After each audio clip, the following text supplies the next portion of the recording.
Good morning po. For Kong Jill Bongalon, kasi 3 a.m. na, I guess, almost 3 na po natapos yung budget hearing kanina. Can you walk us through lang po and paano yung magiging move or next actions ng majority, like sa amendments na po ba, if ever na hindi pa rin po umattend ang or any representative ng OVP, tomorrow na ba yung adjustments, for example, sa budget ng OVP? Thank you. Right. Thank you for the question. So, yung parliamentary status po ng budget ng Office of the Vice President is that it has not yet taken up in the plenary, ano? Kasi kahapon, 17 oras naghintay ang miyembro ng House of Representatives for the Office of the Vice President to appear before the plenary. Although may pinadala po silang mga abogado, but they are not properly equipped with the authorization, no? So in other words, they're not authorized to represent on behalf of the Vice President. So ngayon po, naka-schedule ang pagtalakay sa budget ng Office of the Vice President. So we will wait until the Vice President shows up and then or any of the representative of the Office of the Vice President. So, sir, if wala nga po umattend from the OVP, ano pong mangyayari? Ano na pong gagawin ng majority? Well, we still have 1 day, which is by tomorrow. So, ang House of Representatives naman is very lenient, no? We're giving so much leniency to the Office of the Vice President and give chance, no? Para po sila ay dumalo dito po sa pagtalakay sa plenaryo ng kanila pong budget. So we have until Wednesday, which is tomorrow. They're given sufficient time within which to appear before the plenary. And the sponsor, the good congressman from Lanao del Sur, the Honorable Zia Alonto Adjong, is still waiting, no, for the Office of the Vice President. So mahirap naman po kasi sa party niya, no, bilang budget sponsor. May mga katanungan po talaga na dapat yung sagot is manggagaling po directly sa head of the agency. So with that, hihintayin ho natin ngayong araw ng Martes. At kung hindi po mag-appear, we still have tomorrow, which is Wednesday, for them to appear and defend the budget through their sponsor, yung budget po ng Office of the Vice President. And if tomorrow po hindi pa rin po umattend ang OVP or anyone from them?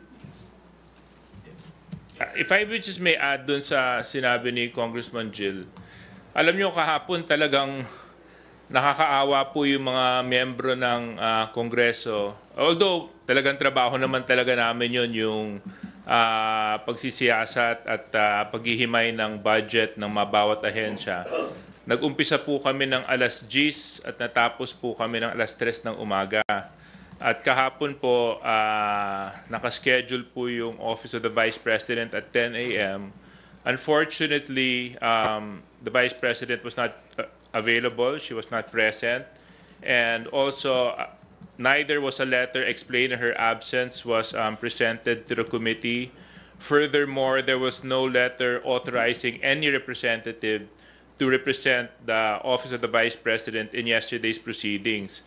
So inantay po namin yung kabuuan ng Lunes at umabot na po ng Martes, kakaantay kaso lang wala pa rin po. So ngayon, tulad ng sinabi ni Congressman Jill, aantayin pa rin po namin kung ano po ang magiging aksyon ng Office of the Vice President hanggang bukas.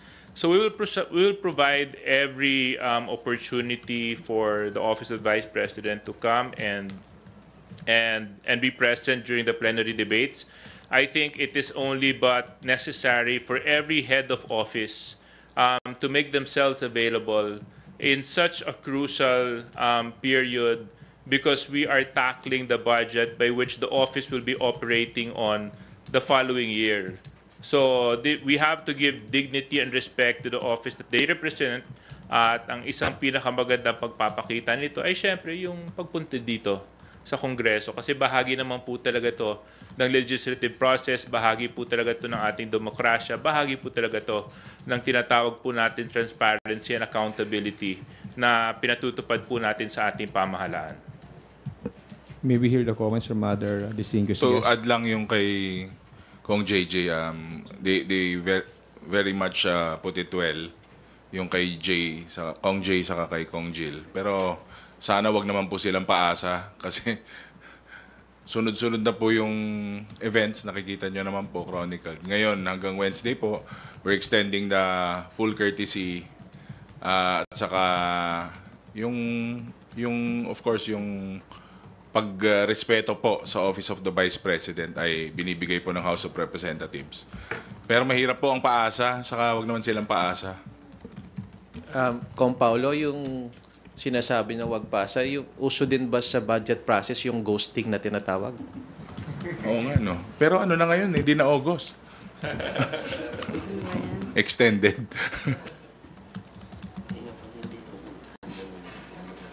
I guess in addition to that po, no, and it's rightly put by DS Suarez, on the part of the minority naman, usually when there are any irregularities or when any answer is insufficient, we would usually defer. But for once, yung minority po all in agreement na wag naman yung ultimatum na defer, we are extending maximum leniency in the hopes that we would come to a, productive resolution to this chapter of the budget hearings. Yet, after 17 hours of deliberation, not one authorized representative was there. But yun nga po, pinag-usapan, kahit yung minority, hindi po ipapa-defer. We are willing to take it up the next day, and as mentioned already by Congressman Bongalon, should it come to that, we're also willing to take it up again on Wednesday, just to uphold our constitutional duty to pass this budget. We're doing all that we can. We're exerting all our efforts. Kahit nakawawa na po si Kong Zia, nakita po namin after 17 hours, hinintay niya po talaga. And if, I don't know if nakita sa live stream, pero natutulog na po siya sa corner, waiting. And unfortunately, I feel like he will wait again today. And he might have to wait again tomorrow. So, yun na po, panawagan lang po siguro namin is, wag naman pabitin po, no? Let's conclude this budget process according to the Constitution. Lahat naman po ng lahat naman po ng mga departamento kailangan dumaan sa prosesong ganito. Wala pong exempted dito at binibigyan naman po ng respeto at paggalang, no, ang opisina ng Vice President. Yun lang, sana umattend, no, at respetuhin ang proseso at sana wag pa-baby, no. At talagang kailangan kasi nating malaman, no, kung saan niya dinadala, ginagamit, no, yung budget ng OVP. So sana respetuhin niya yung proseso, no, at magpadala ng representative or umattend siya sa budget hearing na lahat naman ng mga departamento ay ginagawa. Thank you, Marian. Let's move to the next question from Bibian Gulia of ABS-CBN2. Good morning po. Clarification lang, as of now, until this time po, wala pa ring letter of explanation na ibinibigay sa Kamara ang Office of the Vice President regarding the absence, and wala pong dumating today na representative from the Office of the Vice President. And just to reiterate the question po kanina, what will happen if on Wednesday, wala pa rin pong ipadalang letter or of explanation or representative ang OVP? Yeah. Well, from my knowledge, as of today, wala pa rin pong pinadadalang explanation, wala pa rin pong pinadadalang sulat o anumang document para ipaliwanag kung bakit wala po sila kahapon.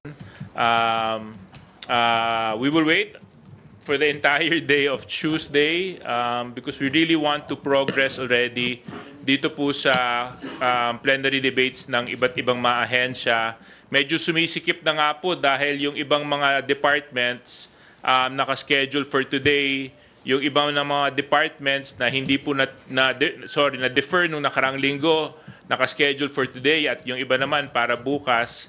So I do hope that we're able to close this chapter and we can move forward already because we're scheduled to go on break on the 25th, so sa Wednesday.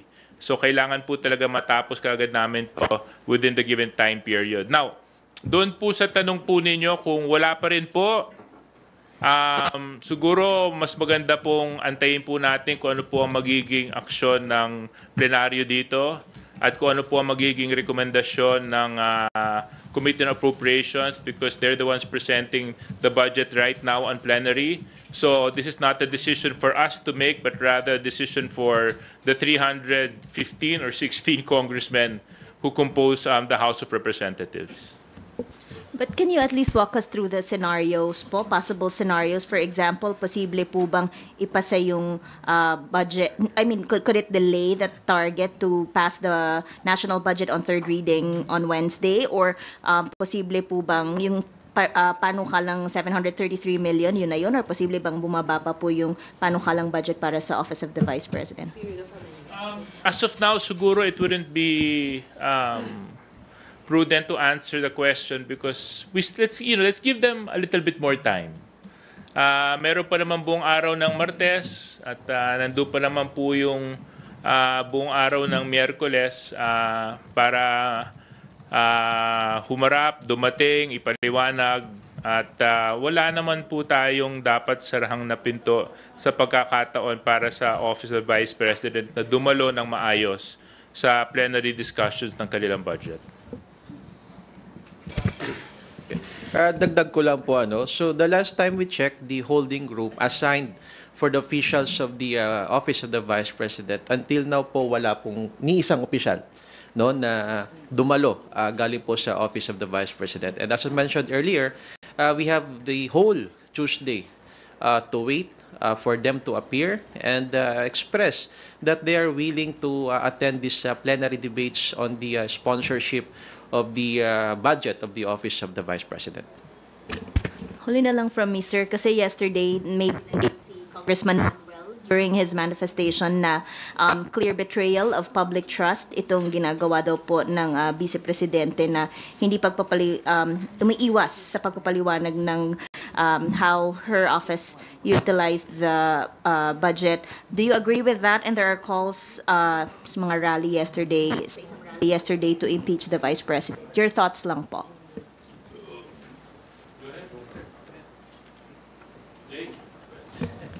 Well,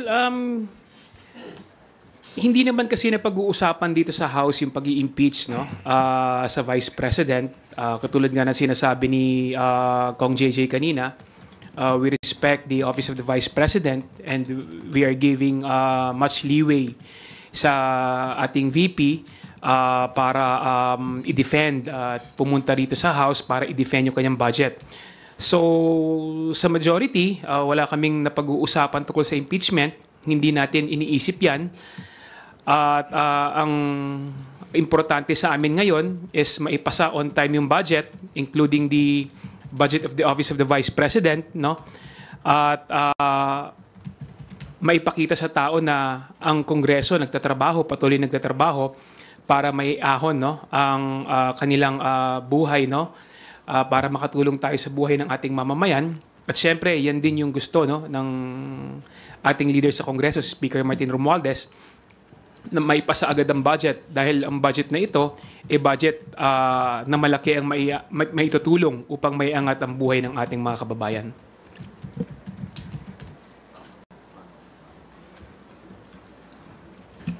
Siguro in addition to that po, yung konsepto po natin sa pagboboto, dito po nanggagaling yung concept of public trust. Kapag tayo po ay nagboboto, we as the public repose our trust and confidence that the elected official will uphold his or her constitutionally mandated duties. So when an official who is supposed to appear before the House and defend his or her budget fails to do so, to an extent, betrayal po of public trust yun. That is true. It is the betrayal of that duty, constitutional duty, for his or her part in the budget process. But yung to the point naman po, ma'am, na sinasabi na impeachment, I think that's, yun nga po, as sabi ni Kong Jay, wala naman po yun on the table in the House, di man pinag-uusapan, and you have to consider the degree of the public trust that has been betrayed. But just to be purely technically po, it is in a way betrayal of public trust. But whether it would amount to impeachment, masyadong malayo naman po yun. Ayun lang po masabi naman. For my part, I totally understand where Congressman Manuel is coming from. The frustration that he has felt in the past few weeks with regards to the issues confronting the Office of the Vice President with regards to their funds, fund management, and how it was utilized, and much more yesterday na nakaschedule po yung Office of the Vice President for plenary discussion. At yung hindi po pagsipot dito ay talaga namang I mean, pagpapakita po, me personally, I'm disappointed.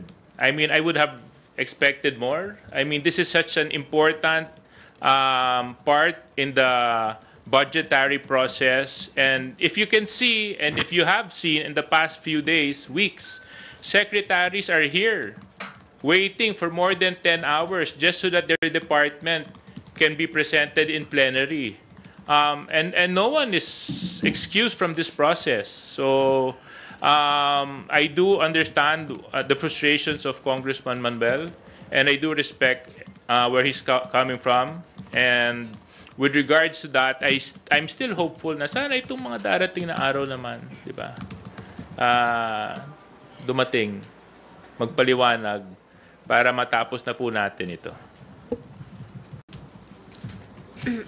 Thank you. Next up, we have a question from Billy Vegas of Abante Politico. Magandang umaga po. Hingi lang po ng reaction kasi it appears po based dun sa mga lumabas sa social media na galing sa beach si VP. So nakapunta siya sa beach pero hindi siya nakarating sa budget deliberation. So ano pong thoughts niyo doon? Kung totoo man yun, sir, papasana all ka na lang talaga. Kasi kami, dire-diretso po yung trabaho dito sa House. Siyempre, napaka-importante nga po nung na-highlight na exercise ng budget deliberations. Clear naman po sa statements ko from previous na press cons na hindi namin napag-uusapan yung impeachment. Pero parang ang dating tuloy sa mga nangyayari sa pag-snub po sa mga hearings, sa pag-walk out po sa hearings, sa pag-take ng oath, sa hindi pag-defend ng budget. Parang hindi po siya interesado sa trabaho at sa pagiging active po bilang Vice President. Siguro, ewan ko, baka ako lang to, baka magpa-file siya o tatakbo siya. Baka ibang gusto niyang position. Kaya medyo ibang treatment niya sa Office of the Vice President. Well, for me, nakaka-disappoint, because we expect so much from her. At nakakalungkot dahil talagang nakita naman natin na yung mga kasamahan natin, kami dito sa Kongreso, nagtatrabaho talaga ng ng hanggang madaling araw para maipasa yung batas. At yun nga, ipinagpaliban yung budget niya kahapon. Tapos, kung totoo man, malalaman natin na siya ay naliligo sa beach, nagbi-beach, nagpapakasarap. Samantalang yung mga tao dito sa Kongreso, nagpapakahirap para ipasa yung budget for 2025. Talagang nakaka-frustrate, talagang sana humarap na lang siya rito, tapusin natin yung budget hearing, pumunta siya rito, i-defend yung budget ng OVP, gawin yung kanyang mandated constitutional na responsibility na i-defend yung budget ng OVP. So, nakakalungkot na nagkaroon tayo ng Vice President na talagang kinakalimutan yung kanyang trabaho at yung kanyang responsibilidad na gawin yung kanyang constitutionally mandate na trabaho para lamang mag-beach, kung totoo man yun. For my part, this is bigger than the Vice President per se. Ang daming personnel, ang daming tao, ang daming mga empleyado na nasa ilalim ng Office of the Vice President. So dapat iniisip din nila yung kalagayan nito. Kasi kung walang budget paano yung sweldo nila sa susunod na taon? Paano yung operating expense ng Office of the Vice President kung wala sila? So I mean, this is not a matter of personality, but a matter of position that she has been elected to, and that she needs to hold dear to her heart, especially the responsibilities that come with it. And some of those responsibilities may be difficult. Some of those responsibilities may be hard. But those are responsibilities that have to be done. And one of those responsibilities is coming to Congress, standing for your agency, and supporting your budget. So with regards to the photo in the beach, hindi ko pa po kasi, although I've seen the article, seems like it's a nice beach. Siguro pag may time tayong lahat at wala na tayong masyadong gawa, siguro maganda makapunta din tayo doon para makita natin. What's the mood in the house? If she doesn't show up. I think right now, siguro nasa level na po ng frustration. So if she doesn't show up or send a legal representative, I'm not very familiar with the process, but she doesn't have to show up here personally, diba? It's not in the rules. But Yes, yes. authorized representative has to Yes, be here. okay. So paano kung walang mangyari doon until tomorrow? What's the mood in the house? I think we'll definitely cross the bridge once we get there. You made an excellent point. I think it was 2 years ago, and may her soul rest in peace. Secretary Toots Ople, I was defending the budget ng DMW. She wasn't available for plenary debates because she was in the Kingdom of Saudi Arabia at ina-address niya yung issue ng mga OFWs natin doon na hindi pa nababayaran. Kaso lang, nagpadala siya ng sulat at nagpaliwanag siya kung bakit hindi siya makadalo. At bagamat hindi po siya nakadalo, kumpleto naman po yung mga USEC at ASECs ng DMW na nandoon. So, doon tinanggap po yun ng plenary. Now, with regards to the second part of your question, kung ngayon at bukas hindi pa rin siya dumalo, again, tulad ng sinabi ko kanina, I cannot preempt the actions of the House members. It will have to be discussed by Congress and by all of us kung ano po ang mangyayari sa budget ng Office of the Vice President. So at the bare minimum, you'll be satisfied with her sending a letter of explanation and sending an authorized representative? Well, I think I'll be satisfied with whatever. I mean, when I say whatever is legally binding for us to actually continue on with the budget proceedings. I think for her part and for any agency's part, alam na naman po nila kung anong kailangan nilang gawin para makapag-progress na po tayo sa budget process. Ang problema po kasi hindi natin masagutan diretso yan. Kasi first time lang po mangyayari ito na isang departamento, no, walang ipinadalang representative, hindi nagpakita yung kanyang mga tauhan, no? So first time nangyari ito. Tama naman po si Kong JJ na talagang kailangan pag-usapan, no, ng majority at miyembro ng Kongreso kung anong gagawin, no? Dahil nga first time nangyari ito na walang representative, wala yung department head, no, na hindi sila umattend, no, sa budget hearing ng kanilang departamento.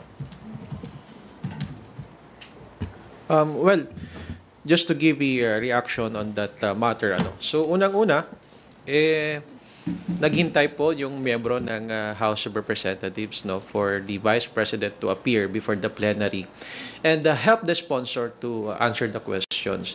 So there are photos and even videos circulating that on the Monday morning, nandun po siya sa isang beach, no, in Camarines Norte. Sa amin po yun, sa Bicol region. So maganda kasi na-promote pa po yung Calaguas Beach. In other words, ibig sabihin po nito, wala ho talagang intensyon, no, na dumalo dito po sa pagdinig sa plenaryo upang i-sponsor at i-defend ang budget po ng OVP. Sapagkat kung meron po siyang intensyon, dapat Sunday man lang nandito na po siya sa Manila. O kaya naman, nakipag-communicate po siya sa office ni Congressman Adjong para magkaroon po ng briefing at i-prepare man lang at mapaghandaan po ng budget sponsor ang mga katanungan ni tatanong po sa OVP. So, pangalawa, Consistent naman po yung Vice President natin. In fairness to her, consistent in the sense na hindi po siya dumalo nung Committee on Appropriations Budget hearing, pati po dito sa plenary, hindi rin po dumalo. So kung ganyan po, it shows that she's not interested with her duties and functions as the Vice President of the Philippines. So kung ganyan po yung lumalabas, probably we can ask her to step down as the Vice President. Kasi nakikita natin hindi naman po siya dumadalo sa mga pandinig dito po sa Kongreso. So ano po ibig sabihin nito? Hindi na po siya interesado at mas pinili niya pa po bumunta sa isang beach resort kaysa dumalo po dito sa pagdinig sa kanya pong budget. So I guess it's the Filipino people. It's up to them to judge the Vice President. Yun na lang po siguro ang mga reaction ko po dyan. You're asking her to resign. Kung hindi na po siya interesado sa kanya pong duties and functions as the Vice President, we can ask the Vice President to step down. Thank you. Let us acknowledge Rosalie Cos from UNTV. Good morning po, Kongs. I'm not sure if you have read the letter of VP Duterte addressed to Kong Sia.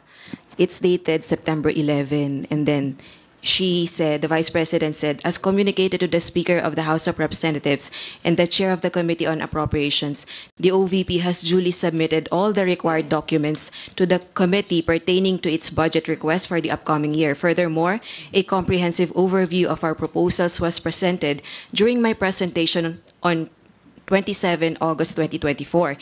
In consideration of the foregoing, the OVP leaves the deliberation of our budget proposal in the plenary entirely to the pleasure of the House of Representatives. So, long before the plenary deliberations, may sulat na po si OVP. Why do you find it not acceptable? Well, it's basic.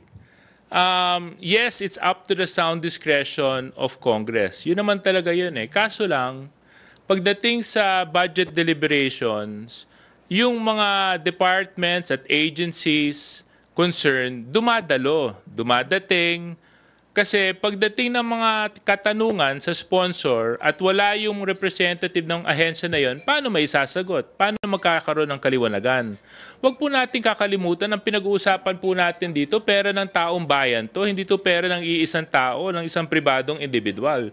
These are funds, these are public funds that have to be properly explained, have to be properly determined how they were used, and how they are planned to be utilized for the succeeding year. That's why the agency heads and the agency representatives or the departments have to be present during plenary debates. So, given that she has a letter, that's true. Yes, it's up to the sound discretion of the House. However, we cannot take away that there is a process in determining the budget. I think if we take note po, the contents of the letter just is a reiteration of the answer that they have interposed even for the pre-budget deliberations. So kumbaga po, inuulit niya lang po na she's leaving it to the House to decide on the fate of her budget. However, it does not say that she will not participate with our processes. It does not say that she will not attend. It does not say that she will send an authorized representative. So I don't think the September 11 letter would be any indication of what transpired yesterday. So I don't think we could have been prepared po. But with that said, as mentioned earlier, the House collectively will be extending maximum leniency, and we're hoping for the best po that at least the bare minimum would be complied with, that we may proceed with the budget. Yun lang po. Alright, mag-follow up lang po ako. Yun pong non-appearance ng Vice President po before the House of Representatives plenary deliberations, how does this affect the whole budget proceedings po? Will, yung pong assumptions na magkakaroon ng re-enacted budget, may ganun bang usapan? Wala. Or nadidelay ba yun pong budget proceedings dahil lang po sabi nyo nga po, it's very unusual for a head of a government agency not to appear before the budget deliberation. So, gano'n nito naapektuhan po yun pong mahalagang proseso na ito dito sa Kamara? I think everybody will have their opinion in this. I think it affects everybody. Number one, like what I told you, as a matter of operationalizing the budget process. Kita nyo naman, nagsisiksikan po lahat ng mga departments at agencies ngayon para maipasok natin lahat ng kanilang mga budget presentations for Tuesday, Wednesday. Actually, this started since last week. Not to mention, we have congressmen sleeping at 4 a.m., waking up at 9 a.m. just to make sure that they are here, present, doing their responsibilities. So, with this, there's a certain gray area as to where and how po natin isisingit. But like what I told you kanina, we will extend all courtesy and leeway, and kung necessary, magpupuyat tayo para lang antayin siya. Kaso lang ang mahalaga, wag naman po natin i-disrespect yung proseso dahil bahagi po talaga ito ng demokrasya. Kung lahat naman po dumadaan sa ganito, bakit exempted? Di ba? Walang exemption dito. Everybody has to go through the process. So, with that being said, you mentioned an issue about reenacted budget. I don't think that is within any real means, because so far naman all the other departments and agencies have fully complied with the requirements of the law. So, ito lang naman talaga yung issue lang talaga ng Office of the Vice President, yung medyo hindi pa namin maintindihan. Ako personally, hindi ko talaga maintindihan kung bakit hindi na lang dumalo dito para matapos na to. To add lang po, no, siguro para mas maintindihan po ng mga viewers din po na iba. 'Di ba? Sabi nga po nila sa classroom, merong batas. Naalala niyo pa 'yon? Bawal lumabas, bawal lumabas. Para kami nasa classroom. Kung may sakit ka, may excuse letter ka. Kung nag-absent ka, absent ka. Kung nag-half day ka, absent ka. Kung nag-cutting ka ng classes, absent ka pa rin. So, absent, wala. Hindi po siya nag-attend, hindi nag-participate. Kung nandyan man, hindi nasagot po yung mga tanong, lalo po nung briefings. Kasi nga, meron pong statement, meron siyang script na ginamit. Siyempre, makikita nyo yung frustration sa House. Kahit basahin nyo yung mga statements, yung mga letters, oo, may mga semantics, may mga salita po tayo nakikita doon. Pero, ang isang batas, ang isang regulasyon po na, halimbawa, itong pinapatupad namin, itong exercise namin sa House of Representatives, siyempre, kailangan mo naman tignan yung kaluluwa kung anong ginagawa namin dito sa House of Representatives. Yung budget deliberations po. Bayad kami ng taong bayan para busisiin, magtanong, gumawa ng naakmang mga batas para mas maayos ma-implement po yung mga ganitong programa, like for the case of the Office of the Vice President. Pero may trabaho po sila, may obligasyon sila dito at bayad sila ng taong bayan para dumating po dito at sagutin yung mga tanong na para po mas maging efficient po yung proposal nila for the next year. So, ganun lang po kasimple. Dagdag ko lang po, well, of course, definitely, naapektuhan po yung budget process. It causes delay, no? And, of course, I would like to emphasize that we cannot sacrifice the entirety, the national budget, no, because of one agency. We have to remember that we keep on mentioning this. Ito pong General Appropriations Act is the most important piece of legislation every year because we are talking about the national budget. We are talking about the programs to be funded, especially yung mga social services program, ayuda, programa sa mga mangingisda, sa atin pong members of the agricultural sector. So in other words, kung ito po ay mai-delay at hindi po ay maipasa sa tamang oras, the negative impact is that we will have a reenacted budget. And when we speak of reenacted budget, kung ano yung budget this present year, that will be the budget for next year. So affected yung mga programa na kailangan taasan yung pondo, mga programa na dapat kailangan na busisiin. So that is the essence on why it is very important ito pong budget process. So if meron pong isang ahensya ng gobyerno na makaka-apekto po, definitely we will not allow that because masasacrifice po yung the entirety of the budget of the Republic of the Philippines. So as much as possible, we are doing our jobs here as Vice Chairperson po ng Committee on Appropriations.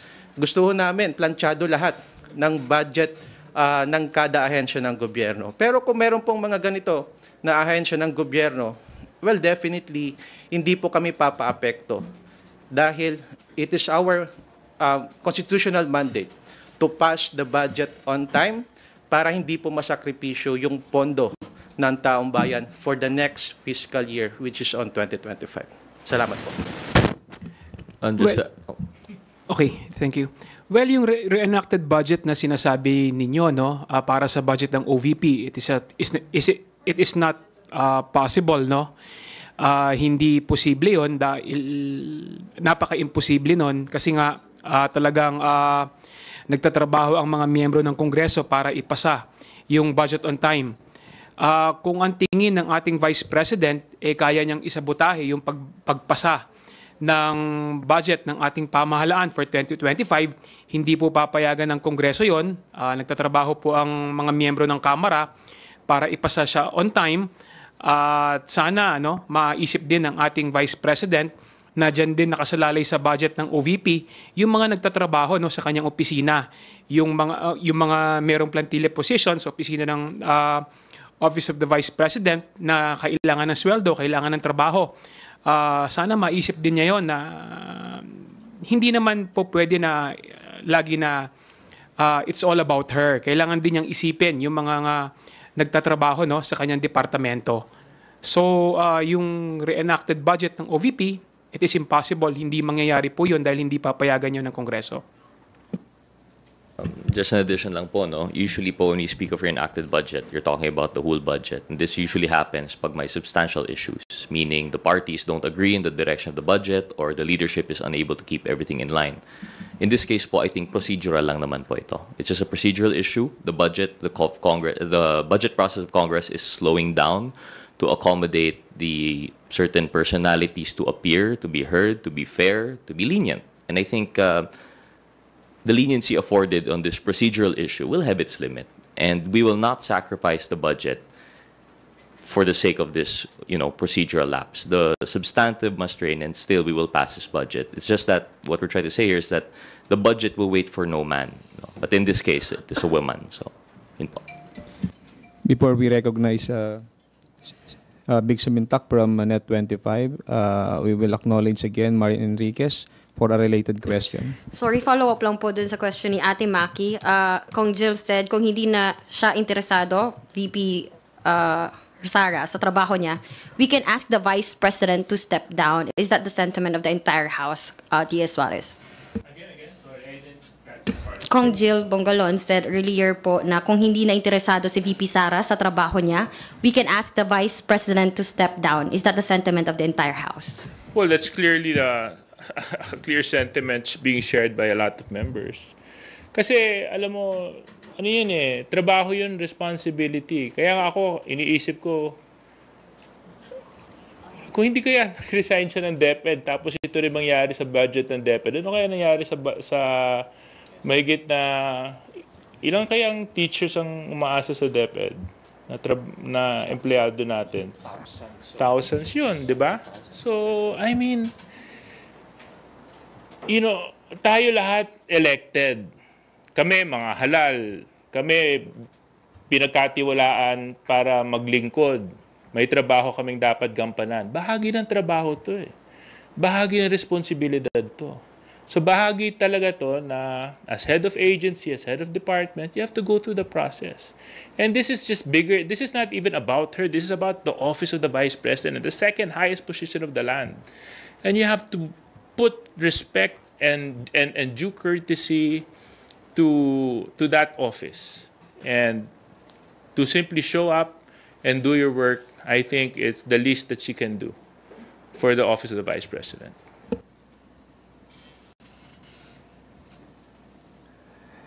Thank you.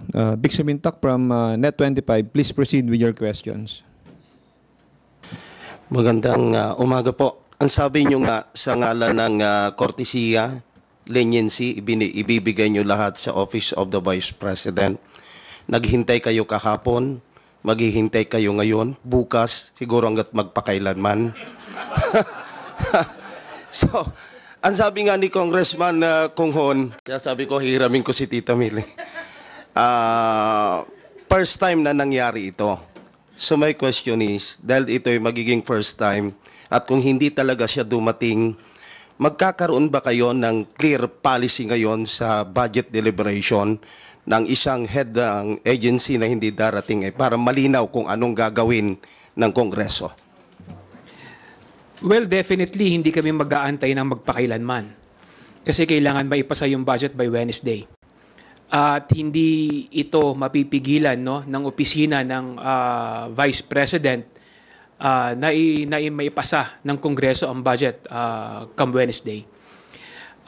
Yun nga lang, katulad nga ng sinabi natin kanina, first time nangyari ito, at kailangan din magdesisyon, no, ang mayorya or ang mga miyembro ng Kamara kung ano ang gagawin dito. Dahil yun nga, first time na nangyari ito, at kailangan mag-usap-usap ang miyembro ng Kongreso kung paano i-approach. No?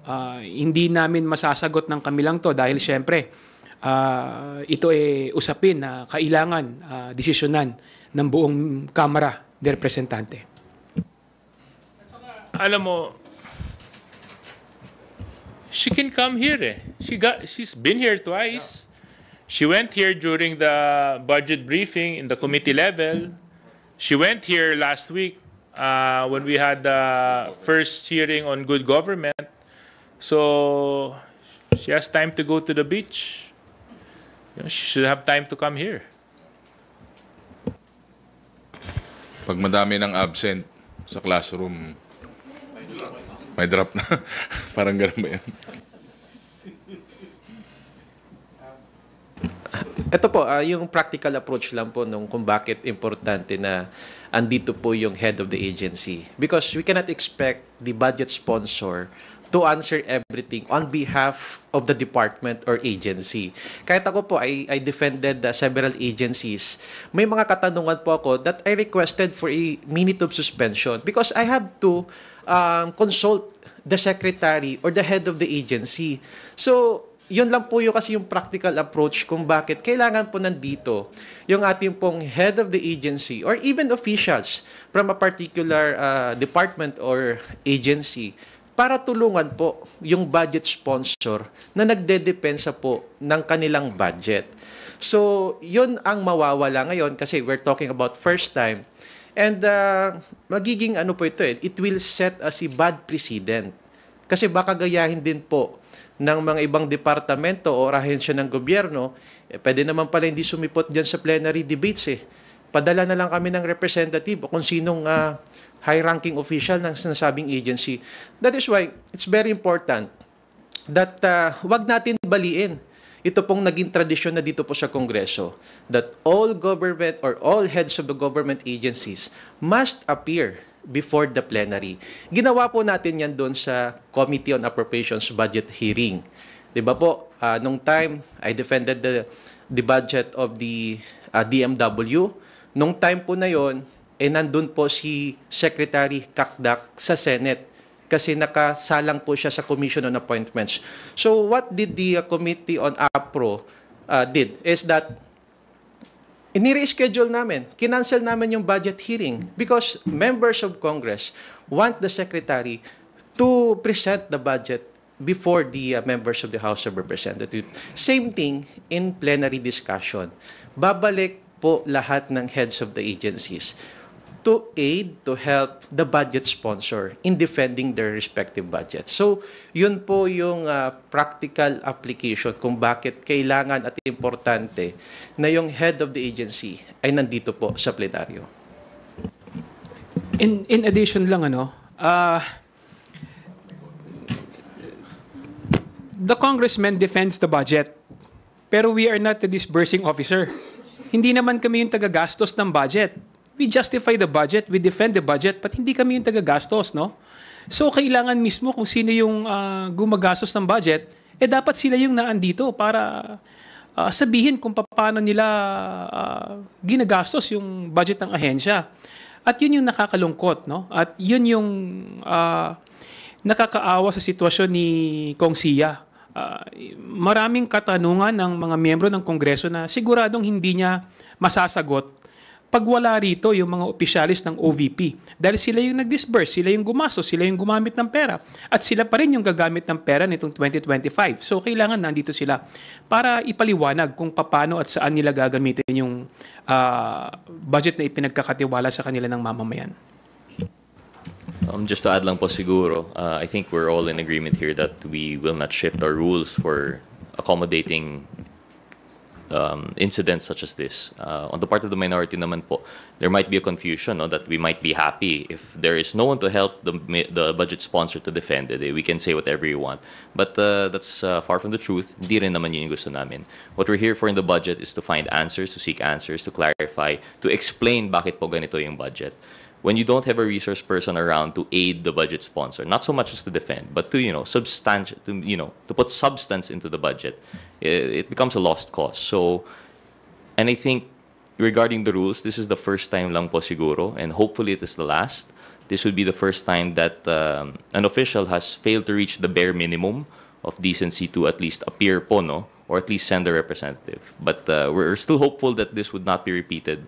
And we're still hopeful that the bare minimum of attendance would be, continued by other members. So I don't think we will have to change our rules for this po. Thank you. The next question. May follow-up lang. Go ahead, Vic. Just Sorry. one follow-up na lang po. Based on your explanation nga po na hindi nyo babaliin yung rules ng plenary regarding budget deliberation. So, is it possible na kung talagang hindi siya darating as a matter of parliamentary procedure, may miyembro na tatayo na lang mag-move to adopt the recommendation of the Appropriations Committee?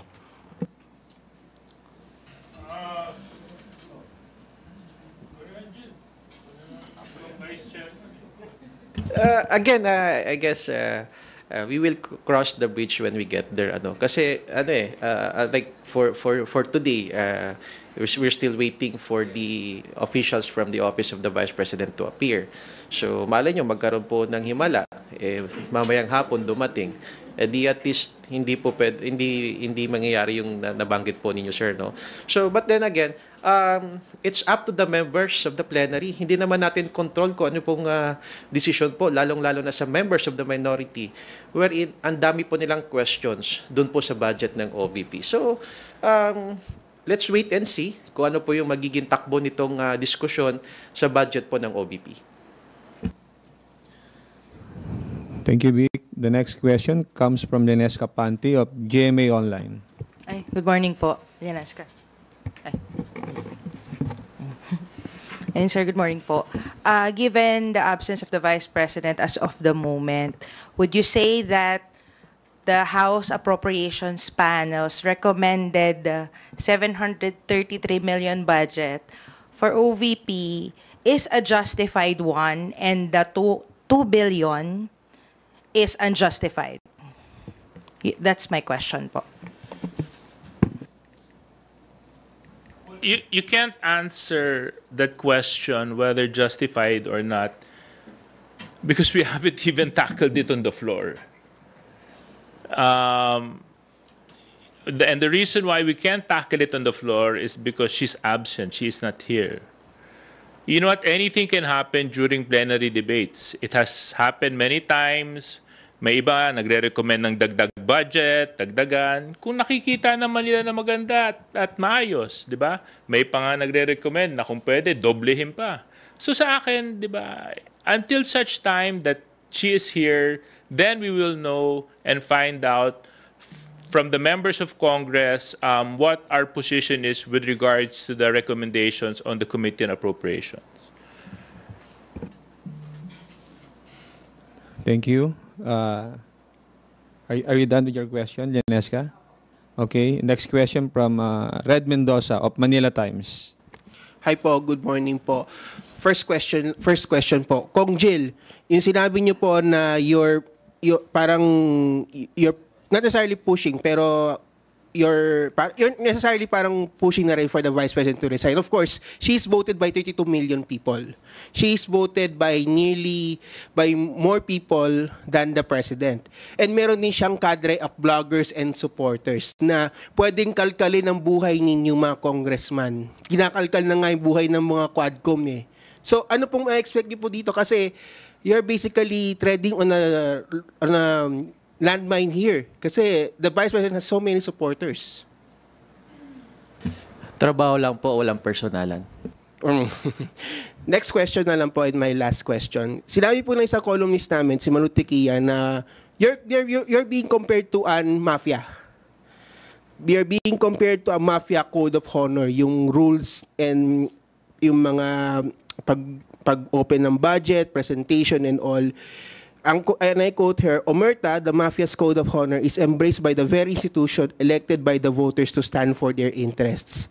And the rules are bent to suit their ends. Truly, he who has gold rules is the only rule honored in this chamber." What's your comment on that po, na parang you're acting like daw po ang mafia?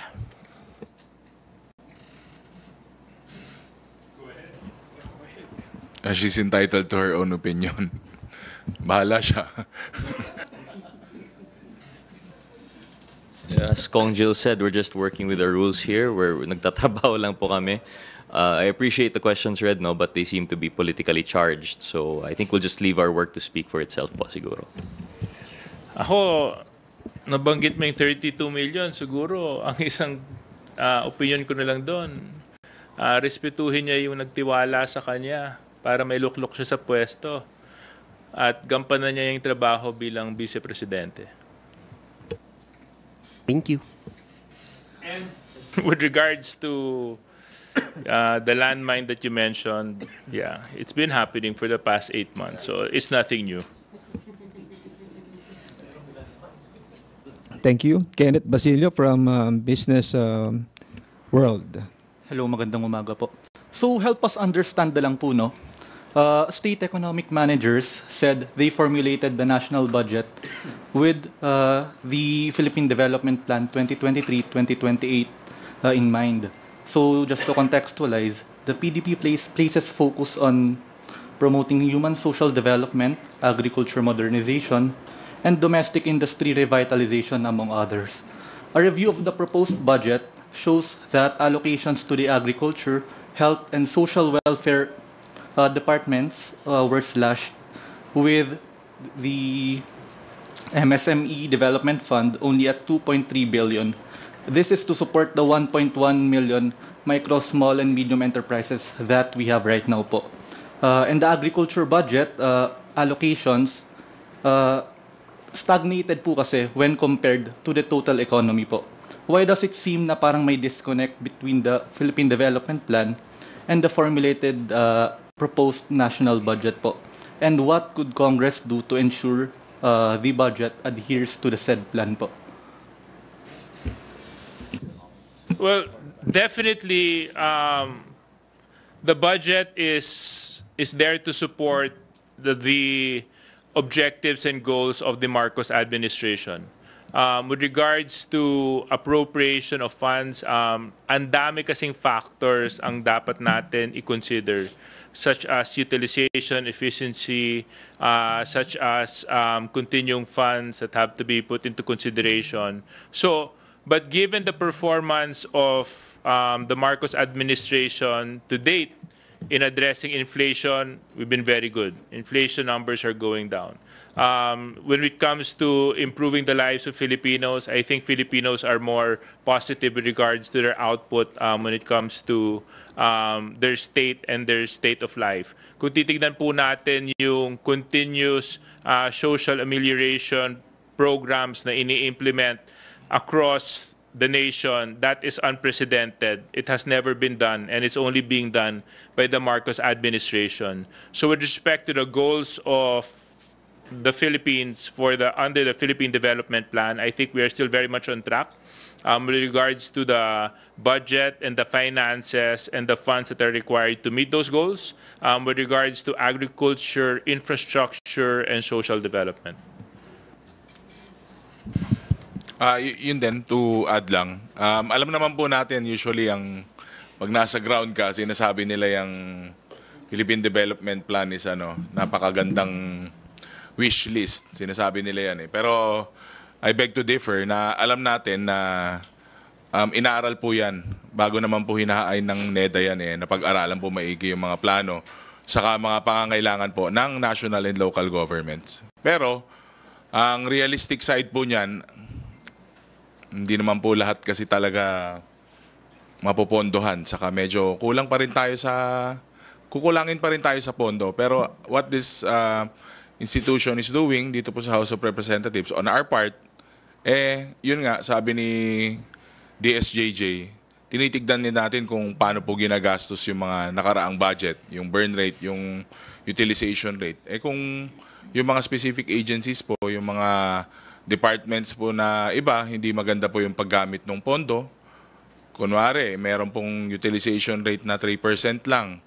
Bakit ganun po? So, siguro, hindi po karapat-dapat na mabigyan pa ng prioritization yung mga sectors na yun. So, it's really a tight balancing act, pero syempre wala naman pong sino mang leader o sino mang head ng ahensya na hindi po gustong mapondohan lahat ng priority na programs niya. Just in addition lang po siguro in relation to the question, I think the government is still committed to following these development goals, if ever. But just for consideration po, no, it's not as simple as just looking at the budget in which departments were slashed. As mentioned by Congressman Ortega, definitely one thing that we look at is utilization rate. As much as we want to prioritize certain departments, when their utilization rate doesn't justify it, we can't give them the whole amount. But in addition to that, we also have to consider that some of the development goals, for example, if we're talking about agriculture, if we're talking about social amelioration, they don't necessarily fall. For example, pag agriculture, lahat ng programa nun ay nasa DA lamang. Or if we're talking about social amelioration, lahat yan nasa DSWD. We actually have a lot of interrelated projects. So while you may see a slash in a certain department, sometimes they're boosted by programs which fall under other departments. For example, we're talking about agriculture, in DPWH, the component in flood control now also include water catchment. So that actually comes into irrigation. So you might see a decrease in the DA, but with the increase in DPWH, interrelated pa naman po siya. And I understand there are other programs and projects that relate to convergence. So talagang there's an interplay between departments. And we leave it to the executive to propose to us through the DBM, which they feel, according to the economic managers, would be most helpful to our economy. So I think that's something lang that we should consider when looking at, it's not as simple as look at which departments are slashed. We have to consider the whole of government approach in relation to the programs and projects na pinopropose po nila. Yun na po. Mag-add lang ako dun kay Jill, maikli lang. Tama po si Jill, no? Meron din po yung mga parang rerouting din po ng projects. Like, traditional buildings are usually not getting the same amount of funding, but mas may focus po sa green buildings, yung mga solars, may mga ganyan na po. And, syempre, alam po natin, bitin po yung mga funding for that, but the national government is being helped out by international private agencies, saka mga nagbibigay po ng grant na other organizations in funding po yung mga said na green buildings, sustainable buildings, solar-powered buildings, yung mga ganun po na infrastructure projects as well. Follow-up lang po. So, may nakausap po kasi akong isang analyst, budget analyst. Ang sabi po niya, the government was unable to provide bigger budget allocations to the said departments po due to limited fiscal space resulting from bloated and programmed appropriations po from the previous year. So, to contextualize lang po, yung unprogrammed appropriations po kasi natin for the 2024 budget, more than doubled to 731 billion po. Ayun po, ano yung nakikita natin dito sa unprogrammed appropriations, and sa tingin, do we think po ba na lolobo pa ito this coming budget po? Also yung sa pork barrel po, may comment po kasi yung analyst na parang pork barrel po yung unprogrammed appropriations. Well, the concept of unprogrammed appropriations is that it is valid under in every year's budget. Kung halimbawa may ipinasa pong batas, no, na kailangan pong pondo, yun po doon sa unprogrammed appropriations kukunin. And of course, if there are programs and activities or projects of the government na kailangan ng additional funding, that could be a source of the funding wherein doon po kukunin siya sa unprogrammed appropriation. So it's not a pork barrel, no? Because part ito ng ating pong national budget every year. Ako, my take has always been, a matter of being pragmatic. I used to be governor for almost 9 years. Throughout a term, ang dami mong mga madadaanan na mga problema na kung walang elbow room at walang leeway yung isang chief executive, hindi mo properly magagampanan yung trabaho mo. So you have to provide enough ample room and enough leeway for agencies, for departments to do work for things that are sometimes unforeseen. Also, meron din kasi mga pagkakataon na tumataas yung revenue collection mo. So therefore, there are certain projects that can be funded. And these oftentimes fall under that category. So we have to provide enough leeway and enough elbow room for agencies and departments to succeed and to perform their duty. So, dagdag na lang, of course, alam naman natin na unconstitutional ang pork barrel, no? Klaro naman po na that the national government has to be responsive sa needs po sa changing needs. Hindi natin alam kung anong pwedeng mangyari in the next 5 months, 6 months. So sabi nga ni Kong JJ, yung konting space na yon has to be responsive for changing time. So we need to adapt as well. Yung sa first part po ng question ko, yung ano po yung position ng chamber sa unprogrammed appropriations. Kasi ang naging rason daw last year, nagkaroon daw ng insertions nung bicameral conference committee na po. Ano yung position ng chamber? Are we against yung increasing by yung further allocations to the unprogrammed appropriations for next year? Or ano po yung position natin? The best is hanggat hindi pa natatapos yung budget process, we'll wait for our answer once the process is complete, because that we will find out kung ano ba talaga ang itsura ng 2025 General Appropriations Act. Remember, we're still on the second stage. We're still here in plenary debates. After this, may papasa po namin yung HGAB.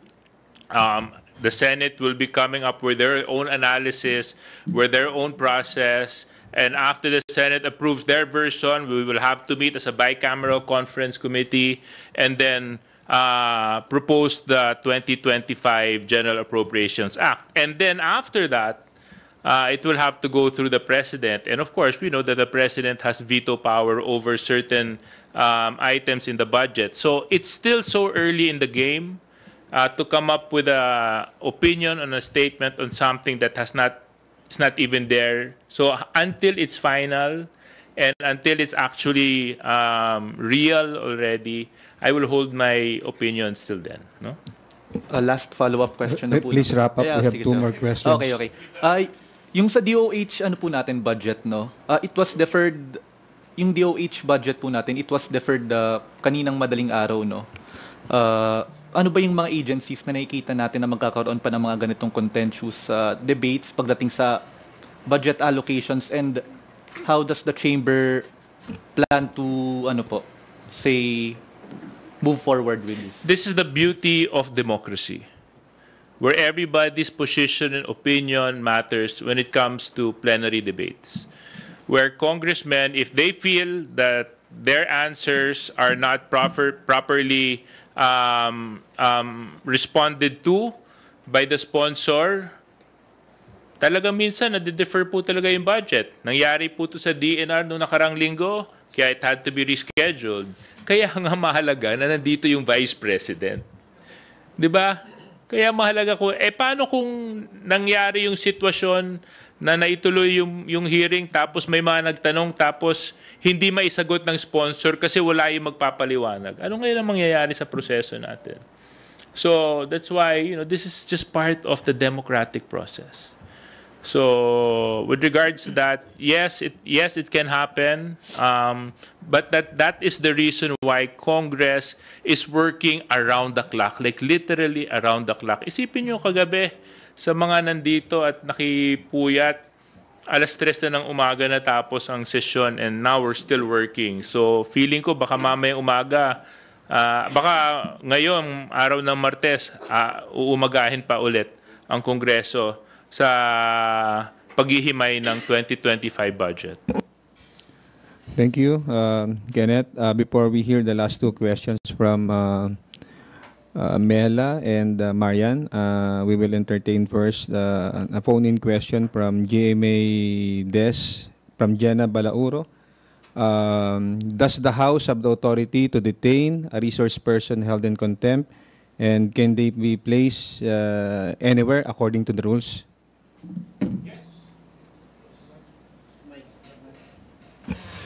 Yes, the House can. Yes, the House has authority, and yes, the House has power to do so for as long as it is following the rules as approved by Congress. So yes, nasa kapangyarihan po namin yon. At nakita nyo naman sa maraming mga hearings na ginagawa ng ating Kamara, maging sa iba't ibang mga committees, the contempt power has been exercised many times.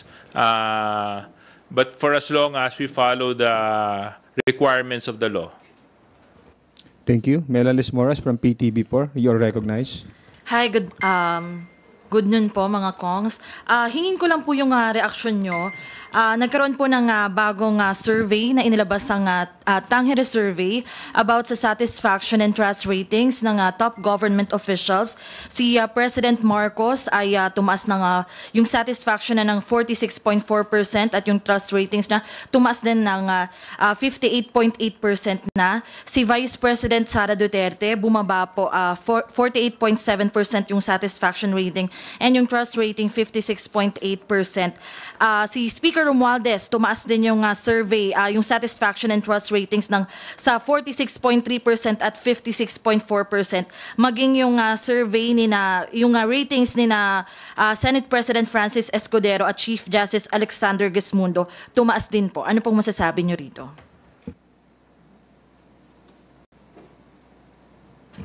I'm satisfied. Hindi, sa mga, nakita ko yan kaninang umaga actually habang nagbe-breakfast ako. Very much welcome po. Kasi ang mga ganyang surveys naman po ay tools lang po kung paano mo i-improve yung the way you work, the way you do public service nung ginagawa natin. So, ako, personal reaction ko, dapat i-welcome talaga kung ano man yung mga resulta na yan at gamitin as parang grading system. Parang sa classroom, meron kang grade. Diba? O, kung delikado ka sa grado mo ngayon, kailangan mag-improve ka sa mga susunod na buwan. Thank you. Well, from my point of view, I think it only means one thing. Performance will always beat politics. So the more that you work, the more that you do your work, the harder that you work, and the better that you perform your duties, the Filipino people will recognize this, and the Filipino people will respond to this positively. Nakita naman natin itong nakalalipas na mga buwan, yung ikot ng ating Pangulo sa iba't ibang probinsya sa paghahatid ng tulong, sa pag-a-address ng mga issues na hinaharap ng ating bansa.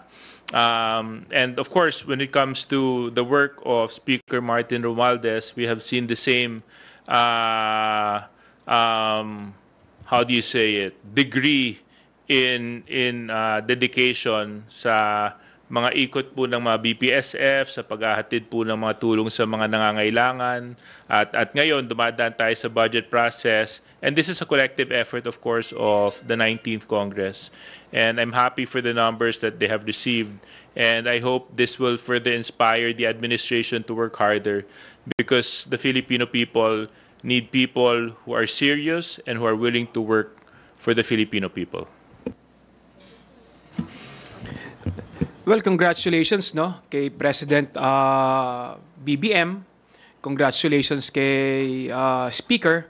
Nakikita naman kasi talaga natin yung kanilang kasipagan at talagang hinaharap nila head-on yung problema ng ating bayan. Hindi sila nagtatago, hindi sila umiiwas at talagang ginagampanan nila yung tungkulin sa ating mamamayan. Talagang napakasipag no ng kanilang pag-iikot. Talagang gusto nilang makita, makausap lahat ng sektor ng ating mamamayan, lalong-lalo na yung sa ating mga kababayan sa Mindanao, ating mga kababayan sa Kabisayaan, no? Talagang pinupuntahan nila. So, talagang hindi na tayo magtataka kung nakikita at nararamdaman ng ating mamamayan yung trabahong ipinapakita ni President BBM at ni Speaker Martin Romualdez. Thank you. Last question for today, Marian Enriquez from Channel 5. Sige. Pero si Gab muna, kasi medyo related kay VP yung tanong niya.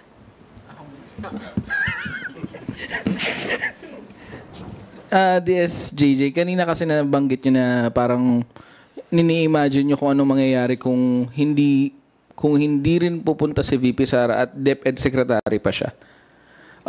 Maraming maapektuhan. So tingin nyo, sir, buti na lang talaga nag-resign siya?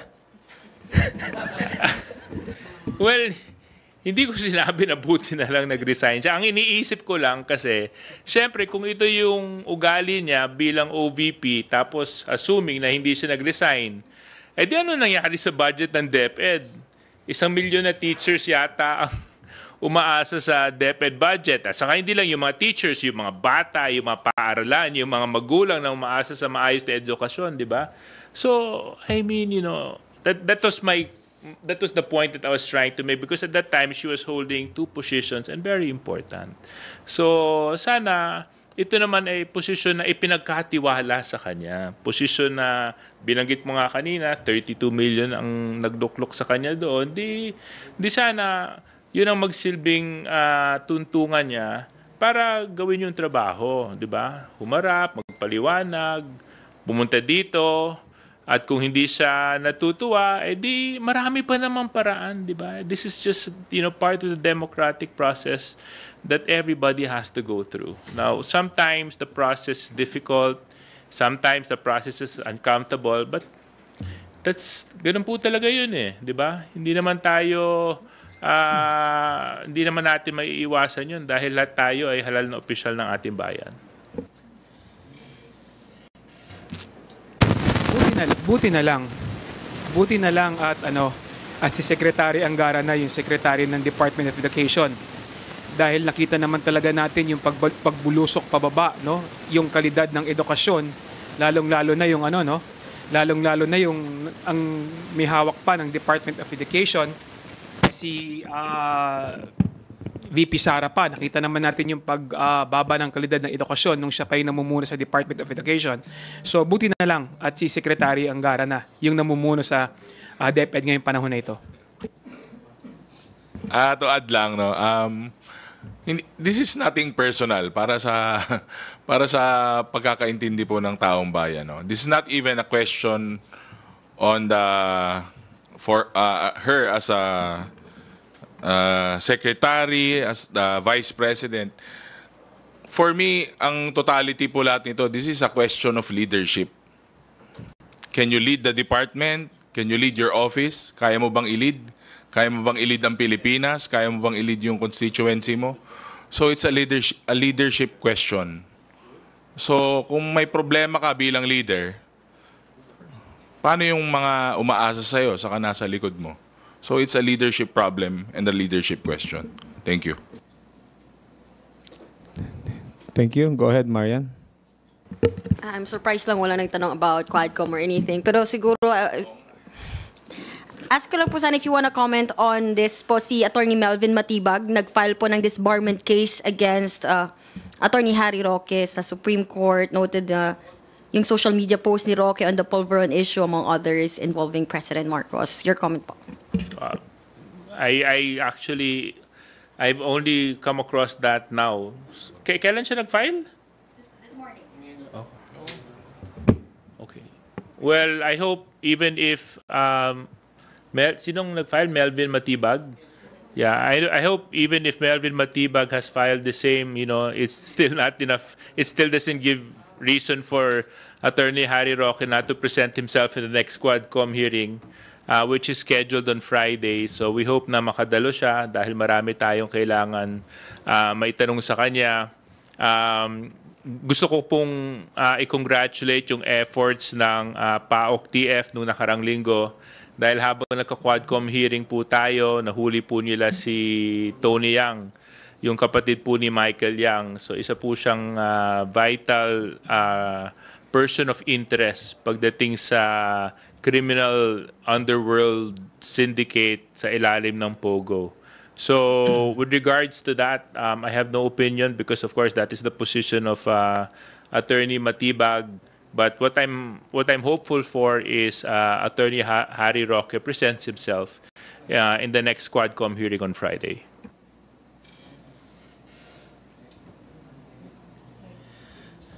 Okay. Before we conclude our press conference, we invite our distinguished guests to share their very short closing remarks.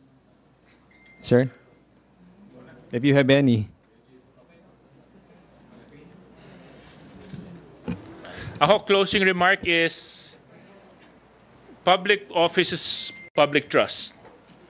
So let us not betray the people that have elected us into office. Let us make sure that we do our mandate, we do the responsibilities, and we do the tasks that come with it. So nandito po tayo, araw ng Martes, may 2 araw pa po tayo. We will extend all courtesy to the Vice President to make sure that we can get over the deliberations for the Office of the Vice President with regards to her budget. And with regards to other issues and topics, I would like to thank the media for always being there, for covering the activities of the House. The next few days, marami din pong mga committees sa magtatrabaho. Kung di po ako nagkakamali, nakaschedule po yung Good Government bukas.